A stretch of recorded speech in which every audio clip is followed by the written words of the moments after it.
Halo,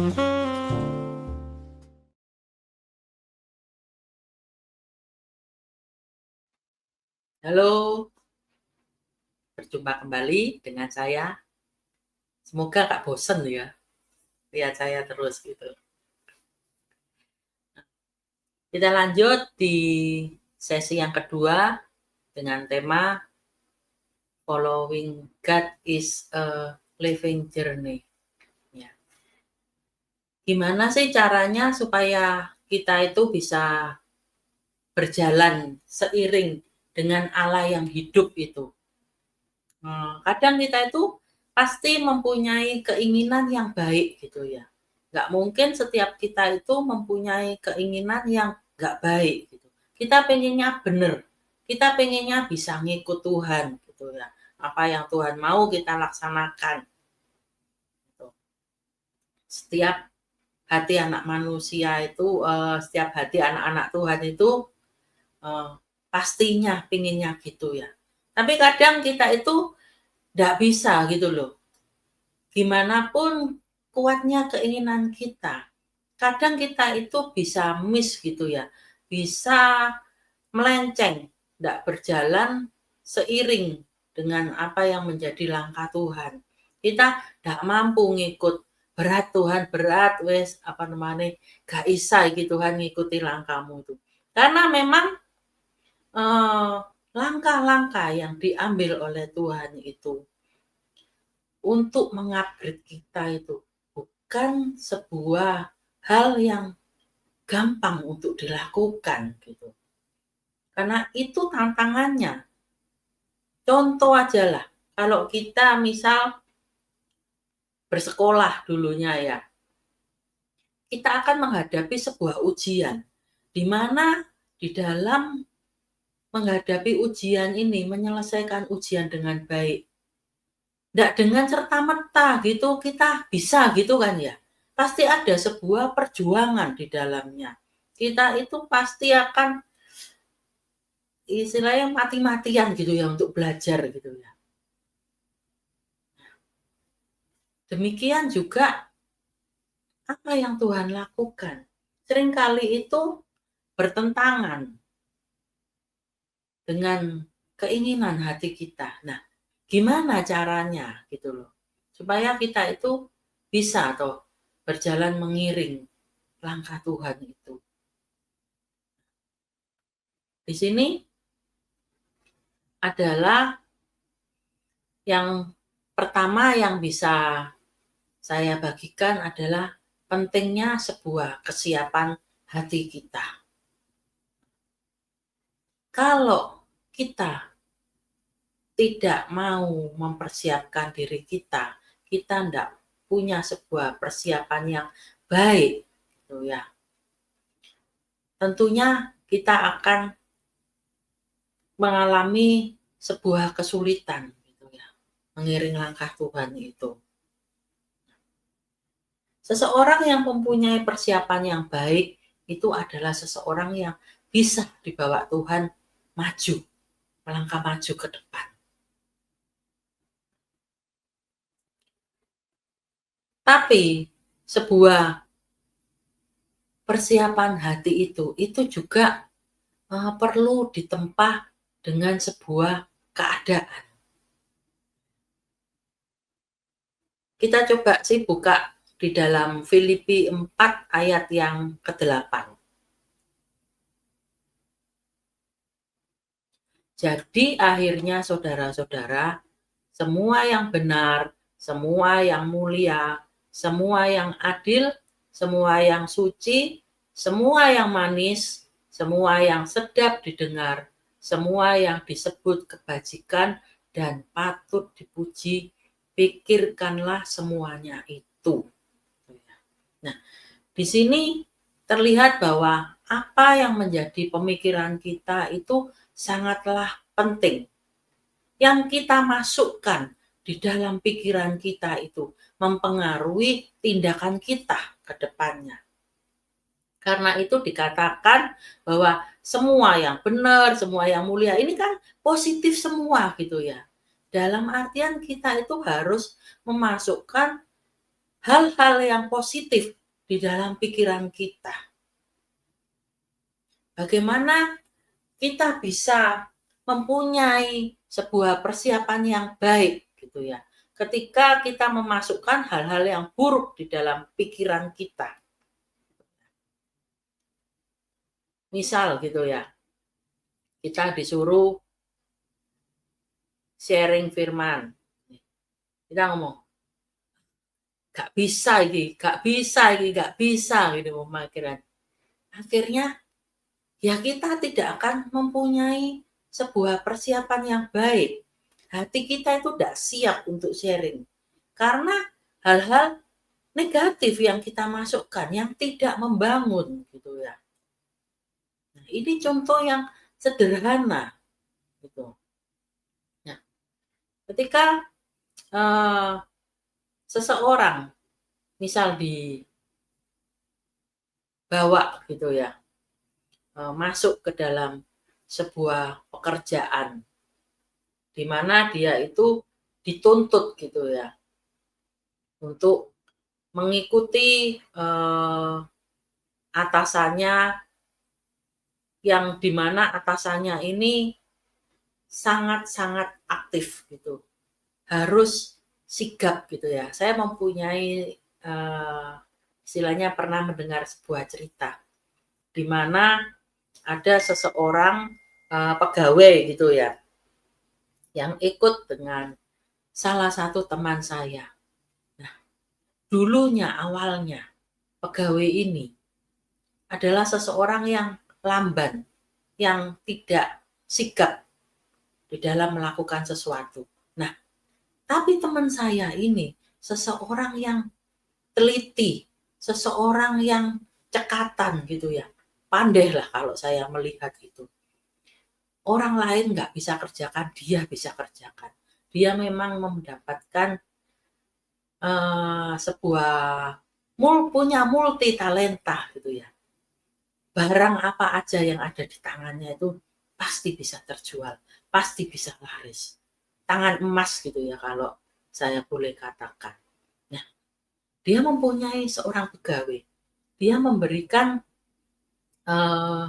kesempatan dan dia ngajari pegawainya ini.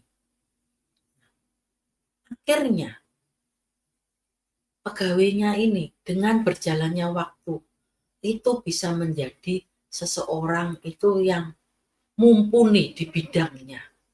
Dia bisa mengimbangi apa yang diinginkan oleh teman saya. Cara kerja teman saya itu, yang kepingin itu semuanya itu tak tak tak tak cepat gitu ya. Cepat tapi nggak ngawur gitu ya. Cepat tapi teliti, berjalan dengan baik. Nah, dia mempunyai hatinya itu siap. Kenapa? Karena dia itu pegawainya ini hatinya itu siap untuk dibimbing oleh teman saya. Dia membuka hati lebar-lebar untuk mau belajar. Nah, karena itu ketika kita memasukkan hal-hal yang baik, itu akan membuat kita itu bisa nantinya itu selaras dengan apa yang menjadi pemikiran Tuhan. Kita pernah belajar gitu ya, membaca dari kisah-kisah yang ada di Alkitab. Di mana orang-orang yang mempunyai pemikiran sendiri gitu ya, yang pemikiran yang negatif, itu tidak bisa selaras dengan apa yang menjadi pemikiran Tuhan. Daud, ketika dia mau pikirannya itu dibelokkan dengan hal-hal yang negatif, dia jatuh di dalam sebuah dosa membunuh Uria. Dia tidak bisa, jalannya itu tidak bisa seiring dengan langkah Tuhan. Karena apa? Yaitu dia membiarkan pikirannya ini loh, diisi dengan hal-hal yang negatif, yang tidak seharusnya. Gimana terus caranya supaya kita itu bisa mempunyai pemikiran yang benar itu loh. Ya salah satu caranya itu ya dengan punya pergaulan dengan Tuhan. Bisa dengan berdoa gitu ya.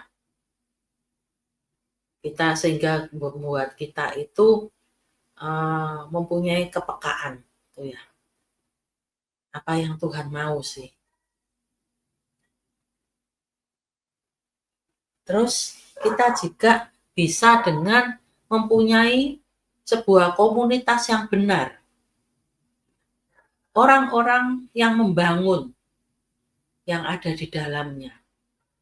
Pergaulan yang buruk merusakkan kebiasaan yang baik. Jika perkumpulan kita tidak memilihnya dengan benar, pada akhirnya nanti kita bisa melenceng dari apa yang Tuhan gariskan, dari apa yang menjadi rencana Tuhan di dalam hidup kita.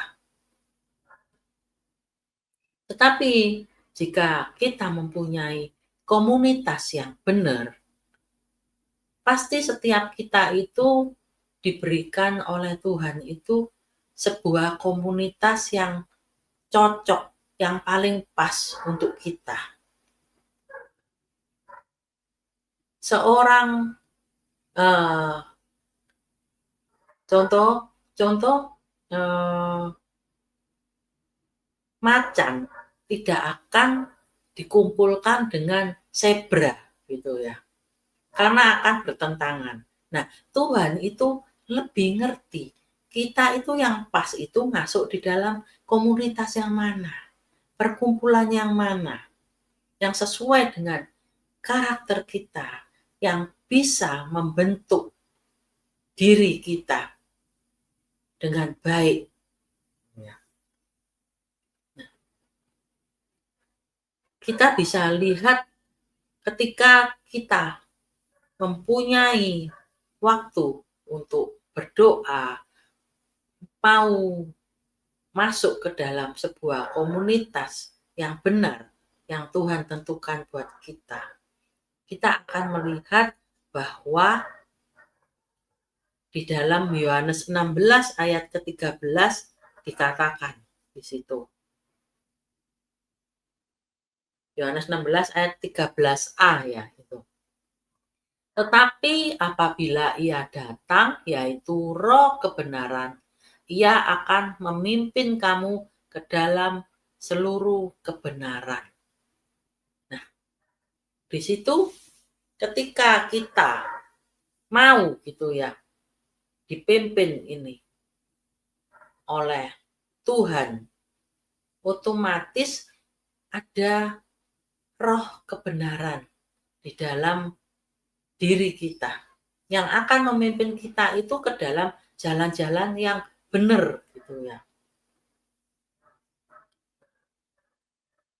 Setiap kita akan dibentuk oleh Tuhan, dibenturkan oleh sebuah keadaan yang membuat kita itu bisa mempunyai sebuah persiapan gitu ya, persiapan yang baik.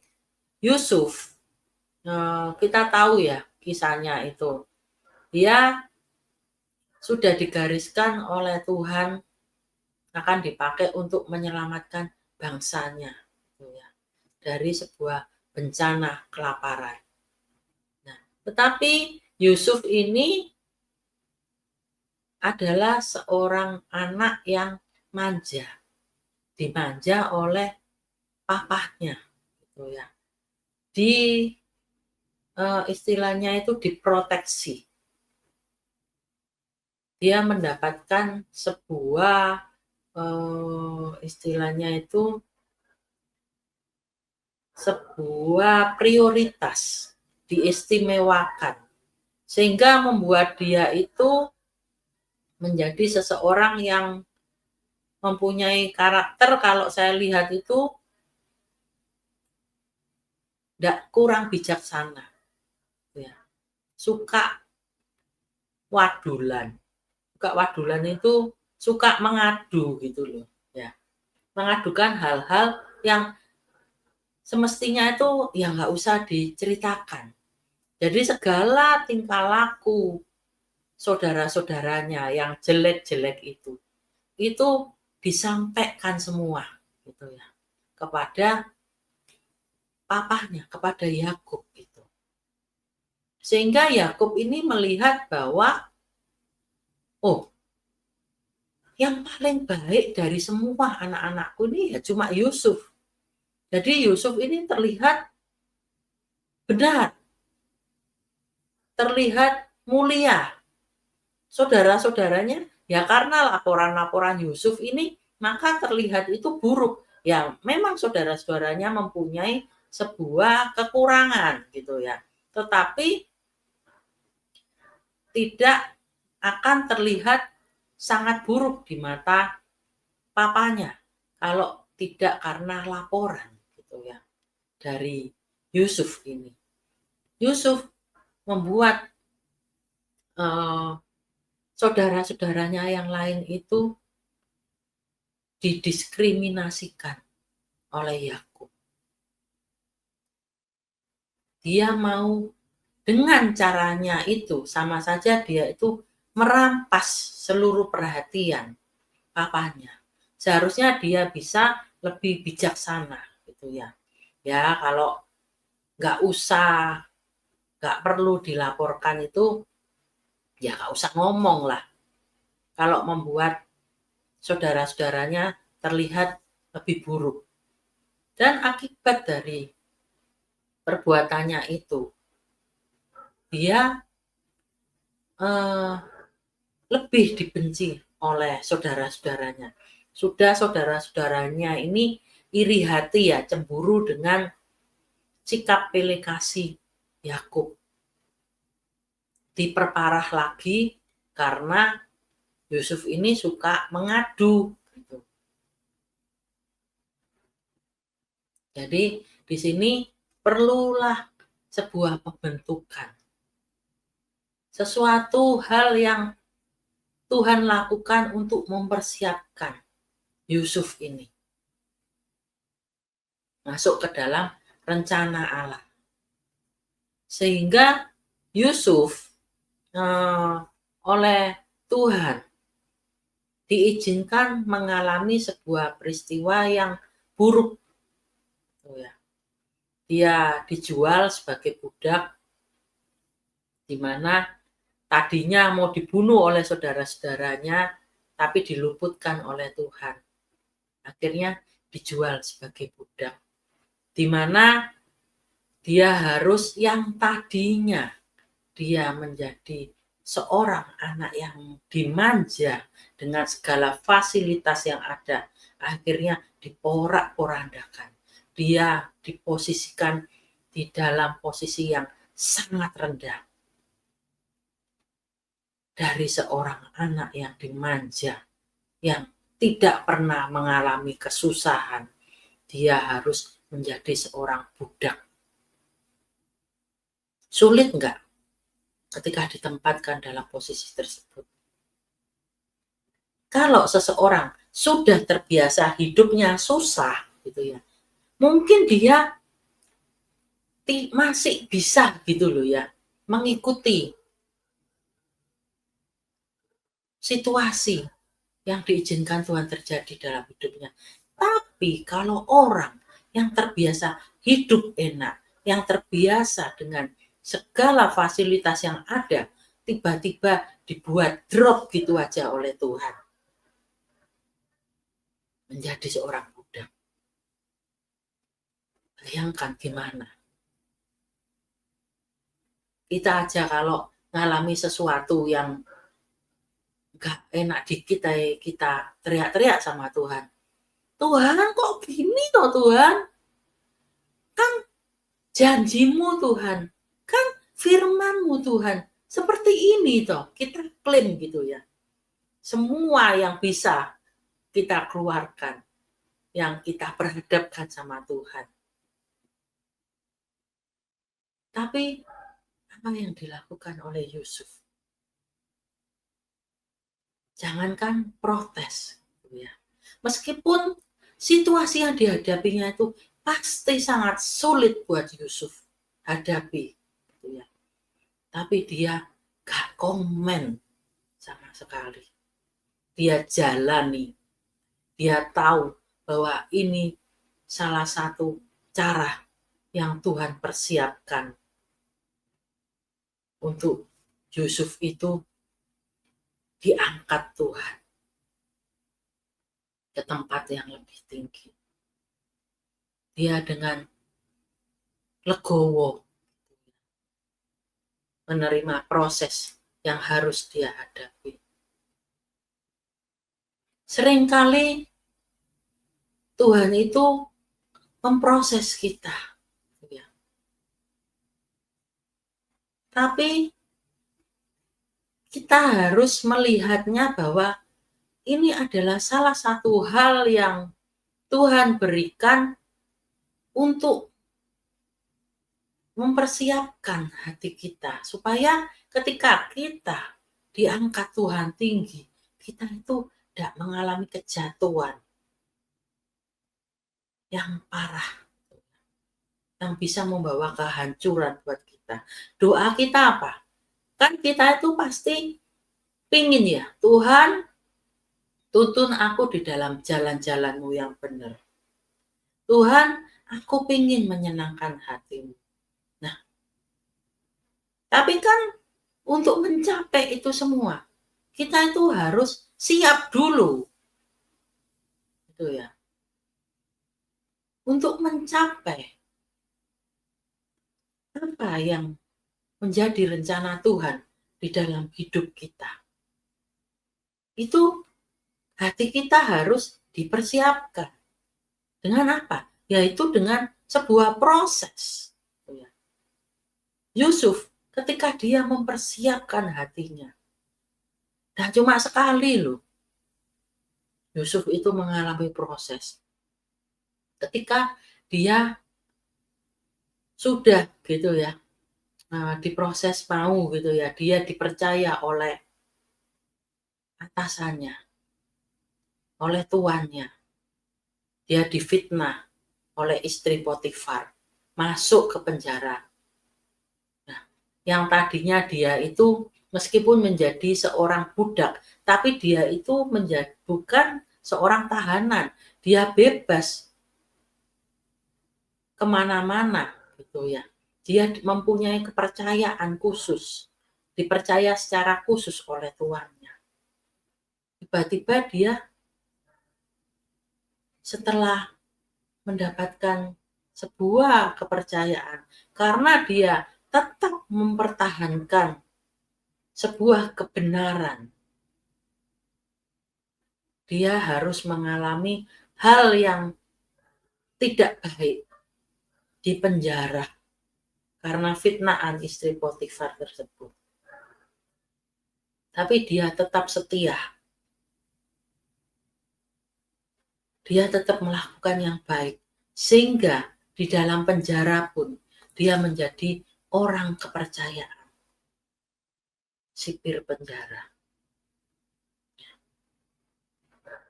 Kan ada orang-orang yang mempunyai mimpi gitu ya. Ada 2 orang gitu ya, juru minum, dan satunya itu diartikan oleh Yusuf mimpinya. Ada satu yang mimpinya diartikan dia akan mengalami sebuah kehancuran di dalam hidupnya. Ada seseorang yang dinubuatkan gitu ya, diartikan mimpinya itu akan diangkat naik, dipercaya oleh raja. Nah, di situ Yusuf ini mulai tergoda gitu ya. Dia menyelipkan sebuah pesan kepada seseorang ini. Ingatlah aku ya, kalau kamu itu sudah diangkat oleh raja. Supaya ya dengan tujuan mengeluarkan Yusuf. Dia mengambil langkahnya sendiri. Yusuf kejeglong gitu ya di sini. Dan akhirnya Tuhan tidak keluarkan Yusuf karena dia mengandalkan kekuatannya sendiri. Dia mengandalkan manusia. Gitu. Nah, sehingga seharusnya kalau dia mau ngikut, mau sabar menunggu waktu Tuhan, dia bisa lebih cepat keluarkan dari penjara. Tapi ini justru mengalami sebuah penundaan. Ini akhirnya setelah beberapa waktu, kemudian dia dipercaya untuk mengartikan mimpi raja, di mana akhirnya ketika Tuhan melihat Yusuf ini sudah siap untuk menduduki posisi yang penting, untuk melaksanakan apa yang menjadi keinginan hati Tuhan. Bisa jalannya itu bisa mengiring langkah Tuhan. Akhirnya Yusuf dikeluarkan dari penjara dan menjadi orang kepercayaan raja. Orang kedua ya, setelah raja yang berkuasa. Nah, di sini kita lihat bahwa pentingnya untuk kita itu mempersiapkan hati kita supaya kita itu bisa mengiring langkah Tuhan. Itu dengan jangan membiarkan hal-hal yang negatif meracuni pikiran kita. Hal-hal yang negatif itu akan membuat kita itu bukan melangkah maju ke depan, tetapi melangkah mundur ke belakang. Ketika hati kita sudah siap, itu lebih mudah untuk Tuhan mengarahkan kita. Kita lebih nurut gitu ya, karena kita siap. Nah, kita sering mendengar sebuah cerita gitu ya, ketika seseorang tadinya itu miskin, kemudian diberkati oleh Tuhan, dijadikan kaya. Tetapi di dalam kekayaannya, karena dia itu tidak siap untuk menjadi kaya, akhirnya itu malah punya istri kedua, bahkan bisa ketiga, keempat. Seseorang yang tadinya oleh Tuhan itu melayani, dia setia gitu ya, melayani orang-orang yang dititipkan oleh Tuhan, dan akhirnya ditambah-tambahkan, jemaat semakin bertambah, membuat pemimpin pelayanan ini menjadi seseorang yang tinggi hati, seseorang yang mengandalkan kekuatannya sendiri, mengambil langkahnya sendiri, tidak berserah sepenuhnya kepada Tuhan, seperti yang sebelum-sebelumnya. Banyak langkah-langkah yang diambilnya itu yang keliru, yang tidak sesuai dengan apa yang Tuhan mau gitu ya. Mulai melenceng. Kayak itu. Makanya pentingnya sebuah kesiapan hati kita supaya kita itu bisa berjalan mengiring langkah Tuhan. Sangat berbahaya sekali seseorang yang tidak waspada. Kita sudah belajar gitu ya, di dalam sesi yang sebelumnya itu juga ada contoh seperti Simpson itu yang tidak waspada, akhirnya apa yang terjadi pada dia, ironis sekali. Dia yang seharusnya bisa dipakai Tuhan, hidupnya bisa lebih panjang, tapi akibat kesalahannya akhirnya dia itu mati dengan cepat. Akibat dari kesalahannya, akibat dia tidak mempersiapkan hatinya. Itu gak mudah. Itu harus dibangun tahap demi tahap untuk kita itu bisa menyiapkan hati kita. Makanya kita jangan mau meraih segala sesuatu itu langsung yang besar dulu. Makanya kan ada ya, setia pada perkara yang kecil, nanti kita itu akan diberikan perkara yang besar. Nah, Tuhan itu tidak pernah memberi kita itu langsung yang besar dulu. Tuhan itu memberikan kita itu yang kecil dulu, di mana sesuai dengan kemampuan kita. Kadang ada yang langsung menduduki ya, hal yang langsung besar. Tapi ada prosesnya, ada tahapannya yang harus dilalui. Nah, jadi kita jangan melihat bahwa wah enak ya orang itu ya, uangnya banyak ya, kemana-mana luar negeri terus saya. Kita keblinger, kita kepingin ada di dalam posisi tersebut. Tapi jika saat ini kita dibawa di dalam posisi tersebut, sudah siapkah kita? Jangan-jangan kalau kita tidak siap dibawa ke posisi tersebut, itu akan menjadi awal dari kehancuran kita. Nah, makanya itu kita mesti setia dengan perkara yang kecil. Apa yang Tuhan beri saat ini, ya sudah, ditelateni itu. Nanti dari situ Tuhan bisa tambah-tambahkan sesuai dengan kemampuan kita. Kita harus dibentuk dulu dengan keadaan. Bagaimana mungkin seseorang mau langsung menjadi seorang CEO gitu ya, kalau dia tidak mampu.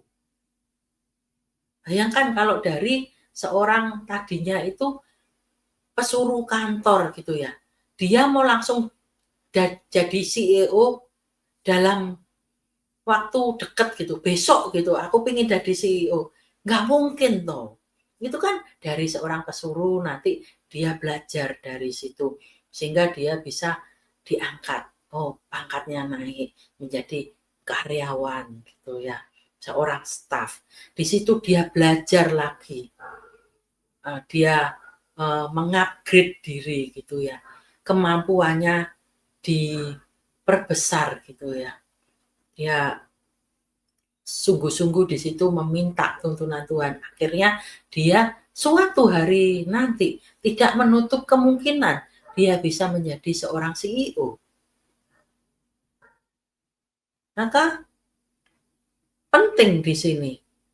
Nah, kadang seseorang itu bisa tidak dibawa naik lebih tinggi lagi atau mendapatkan apa yang dia inginkan sesuai keinginan hatinya. Kalau Tuhan melihat itu akan menjadi sebuah bahaya. Dia gak akan siap, gak akan bisa ngelewatin. Sehingga Tuhan cegah. Itu yang terjadi pada diri Paulus gitu ya. Ketika dia mempunyai, diberi oleh Tuhan duri dalam dagingnya. Di mana dia udah berdoa gitu ya untuk dilepaskan oleh Tuhan, duri dalam dagingnya. Tapi apa jawab Tuhan? Kita lihat di dalam 2 Korintus 12 ayat yang ke-9.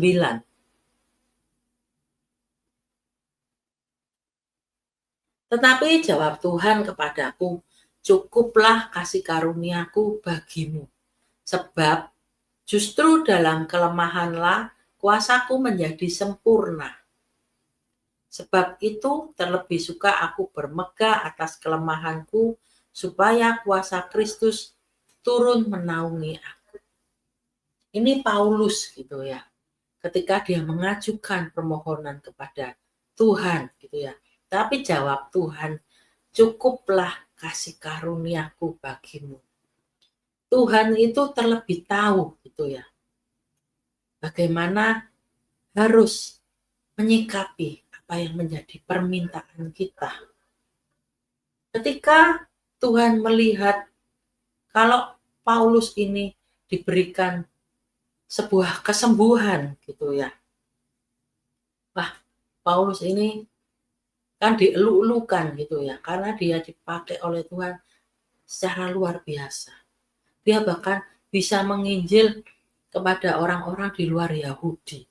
Suatu kemampuan lebih yang Tuhan berikan buat Paulus dibanding murid-murid yang lain. Tetapi akan menjadi sebuah bahaya buat diri Paulus jika dia mendapatkan kemudahan demi kemudahan jika tidak diletakkan duri di dalam daging Paulus ini. Sehingga ketika Tuhan ngomong, sudah cukup kasih karuniaku buat kamu. Di situ Paulus ini menyadari dan dia ngomong, ya udah Tuhan, dia mau menerima. Dia sadar bahwa dalam kelemahannya justru kuasa Kristus itu bekerja. Justru kuasa Tuhan itu bisa dinyatakan, dimuliakan di dalam hidupnya. Nah, sehingga kita ketika menghadapi sebuah situasi di mana apa yang menjadi permintaan kita tidak dikabulkan oleh Tuhan, ya sudah, kita terima. Kita harus mempunyai pikiran pasti ada maksud Tuhan di dalamnya. Kita harus siap dengan apapun yang menjadi keinginan Tuhan, dengan apapun yang menjadi langkah Tuhan. Nah, yang berikutnya itu ya, dimana bagaimana caranya supaya kita itu bisa berjalan mengiring langkah Tuhan itu yang selalu dinamis gitu ya. Yaitu kita itu nggak usah berusaha mengerti gitu ya, apa yang akan atau sedang atau sudah Tuhan kerjakan. Jangan kepo.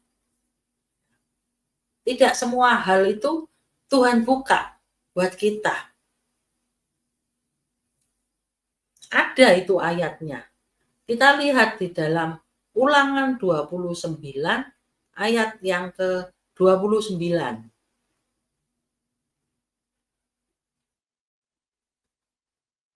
Hal-hal yang tersembunyi ialah bagi Tuhan Allah kita. Tetapi hal-hal yang dinyatakan ialah bagi kita dan bagi anak-anak kita sampai selama-lamanya. Supaya kita melakukan segala perkataan hukum Taurat ini.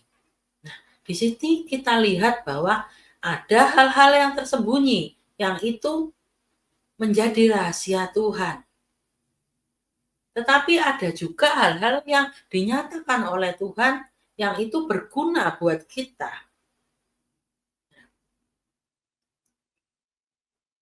Mungkin ada banyak pertanyaan gitu ya di dalam diri kita. Kenapa kok kita itu bisa mengalami sebuah situasi A, B, C, D? Kita tanya Tuhan, Tuhan, kenapa ya Tuhan kok bisa terjadi gini? Tapi Tuhan nggak kasih jawaban sama kita.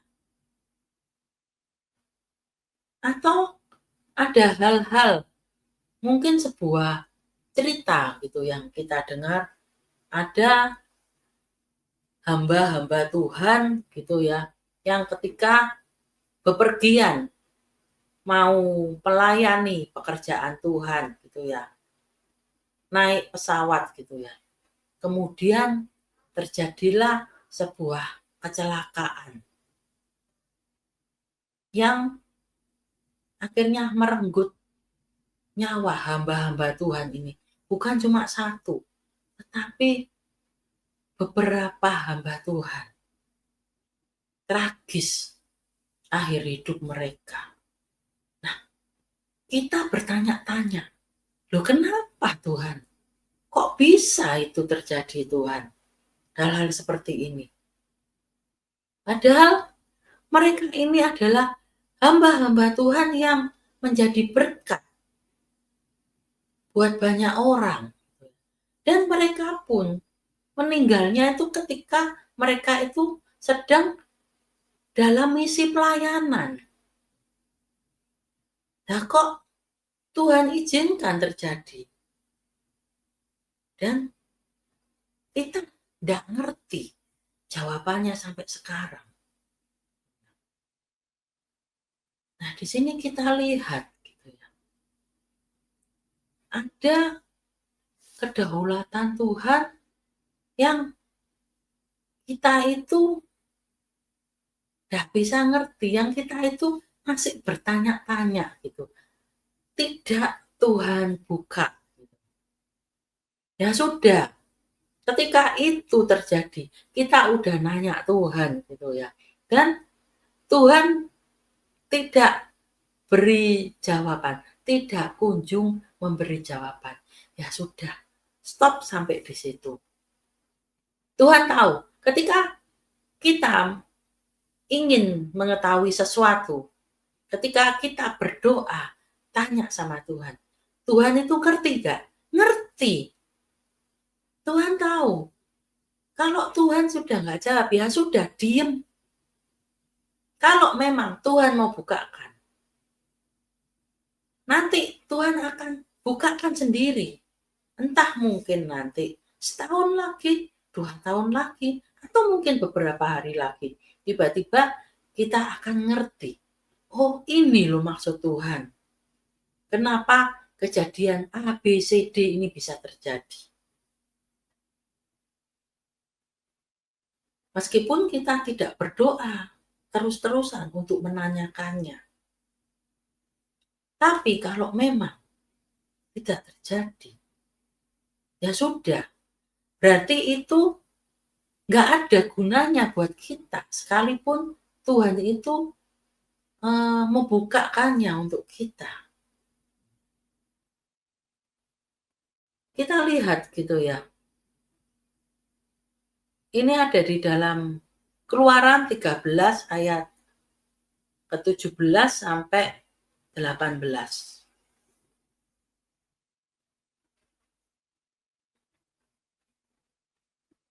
Nah, setelah Firaun membiarkan bangsa itu pergi, Allah tidak menuntun mereka melalui jalan ke negeri orang Filistin, walaupun jalan ini yang paling dekat.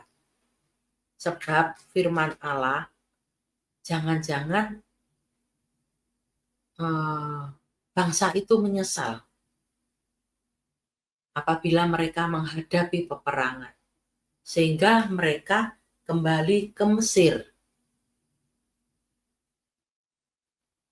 Ayat yang ke-18, tetapi Allah menuntun bangsa itu berputar melalui jalan di padang gurun menuju ke laut Teberau. Dengan siap sedia berperang, berjalanlah orang Israel dari tanah Mesir.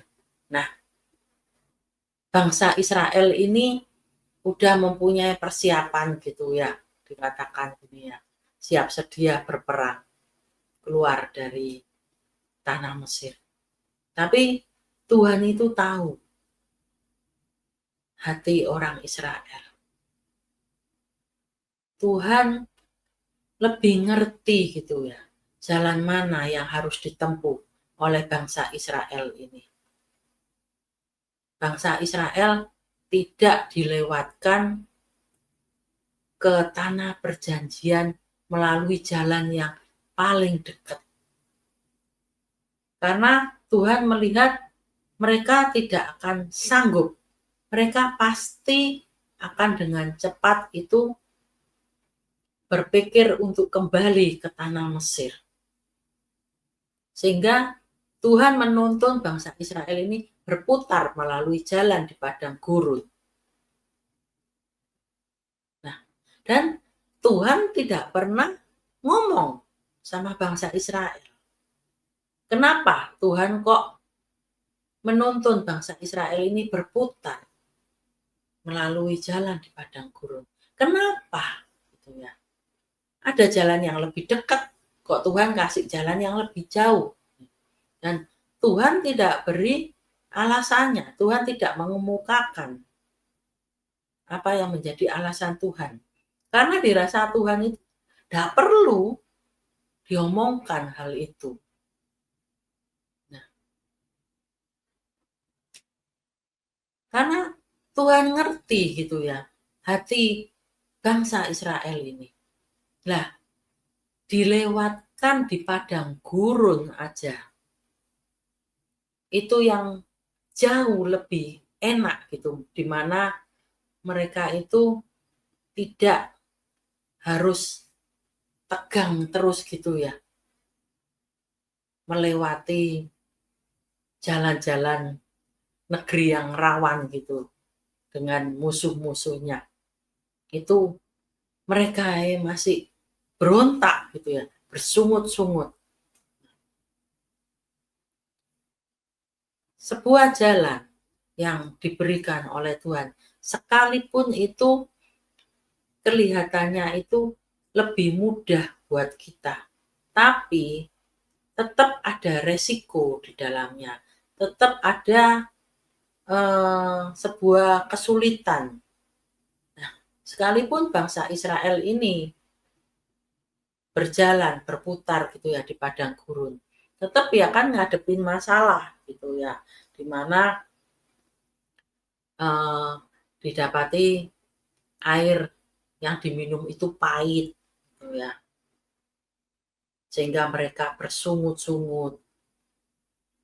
Ada sebuah situasi-situasi yang terjadi di mana bangsa Israel ini ngomong gitu ya, kalau saja kita mati sambil menghadapi makanan gitu ya, yang di negeri Mesir gitu ya, sambil makan makanan yang enak gitu. Nah, dan itu pun Tuhan itu ngerti gitu ya. Makanya ya Tuhan gak perlu ngomong sama bangsa Israel ini. Alasannya kenapa dikelilingkan di padang gurun. Lah, wong melewati padang gurun yang jauh lebih mudah aja ngomel terus gitu. Apalagi dilewatkan ke jalan yang susah. Seseorang yang tidak bisa mengucap syukur, selalu ngomel gitu ya, ketika dirasanya itu ada situasi yang tidak enak dihadapinya, tidak berusaha melihat dari sisi yang baik. Kenapa sesuatu diizinkan Tuhan terjadi? Selalu memandang dari sisi negatif. Itu adalah seseorang yang tidak bisa atau sulit untuk mengikuti jalannya Tuhan yang selalu dinamis. Jadi perlunya ya untuk kita membangun diri kita. Kita harus mempunyai hati itu yang siap untuk menghadapi setiap kondisi, setiap keadaan gitu ya. Karena Tuhan itu tidak pernah mengizinkan kita selalu ada di dalam posisi yang nyaman-nyaman terus. Tuhan akan memberikan kita itu tantangan demi tantangan. Supaya di dalam kita menghadapi setiap tantangan yang ada, kita itu bisa melihat kebesaran Tuhan. Kita bisa melihat kepercayaan kita di dalam Tuhan semakin bertumbuh. Kita bisa semakin mengandalkan Tuhan. Kita bisa semakin bersemangat karena kita melihat bahwa apa yang Tuhan kerjakan di tengah-tengah kesulitan, di tengah perintah-perintahnya yang Tuhan ingin untuk kita lakukan itu istilahnya itu ada sebuah kebaikan di dalamnya, tuh ya. Itu membuat kita itu hidup gitu loh. Jadi saat sekarang ini, ketika kita ngerti gitu ya, kita itu masih lemahnya di mana. Oh, aku ini masih lemah dalam hal ini, sehingga seringkali itu aku tidak berjalan ngikut apa yang menjadi kehendak Tuhan. Itu kita perbaiki. Kita mulai menyiapkan hati kita. Sambil kita ya berdoa terus. Kita minta tuntunan Tuhan di dalamnya. Roh yang ada di dalam diri kita itu akan selalu menuntun kita jika kita mengizinkan untuk diri kita dituntun. Juga jangan protes terus sama Tuhan. Nggak usah selalu berusaha mengerti atau mencari sebuah jawaban untuk hal-hal yang Tuhan kerjakan di dalam hidup kita atau di dalam hidup orang lain. Ya sudah, apa yang Tuhan buka, ya sudah, pakai itu untuk supaya kita bisa melakukan hal-hal yang baik, yang bermanfaat, yang berguna untuk orang-orang di sekitar kita, untuk diri kita. Jangan kepo ya.